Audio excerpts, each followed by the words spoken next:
Like so many places, Katie Fowler's craft shop in Ross-on-Wye has become an impromptu collection hub for aid for Ukraine.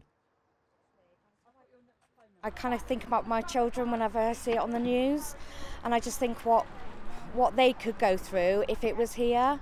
So I thought I had to do something, so that's why I started collecting food and toiletries, etc. A local haulier has already taken 2 lorry loads, but next week retired head teacher David Garston plans to fill a minibus and head over himself, despite concerns about customs. We've got somebody who's very generously offered their time, who works for a haulage company and who has the expertise that we need, and they've offered their support, so hopefully our paperwork will be in order.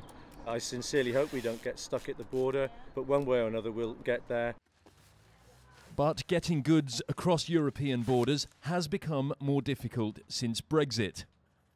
Not a lot of the aid and organizations and individuals who are sending these things have much experience in importing or exporting. You do need customs declarations, and effectively not having those will mean that there might be delays. In certain instances, there might be duty to be paid. One professional haulier I spoke to pointed out that the cost of this kind of mission in a van is about £800 per tonne of aid delivered, against about 80 in a lorry. Now you can get about 13 times the load from something like this into something like that. But it doesn't require 13 times the fuel, and it still, of course, only needs 1 driver.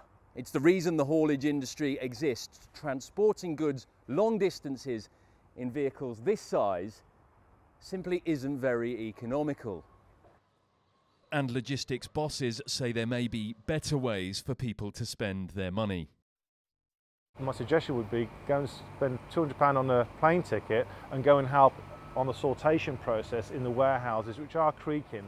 There's a lot of loads that are going over which are handballed onto the back of the trailer, so they have to be unloaded by hand rather than pallets. And that requires a lot of manpower to deal with that. And these warehouses are busting at the seams now in Poland. For these citizen hauliers, of course, cost is not the driver. David says he'll still go even if customs complications mean it's in an empty bus, which he will use to ferry refugees away from the border. Callum, Watkinson, ITV News.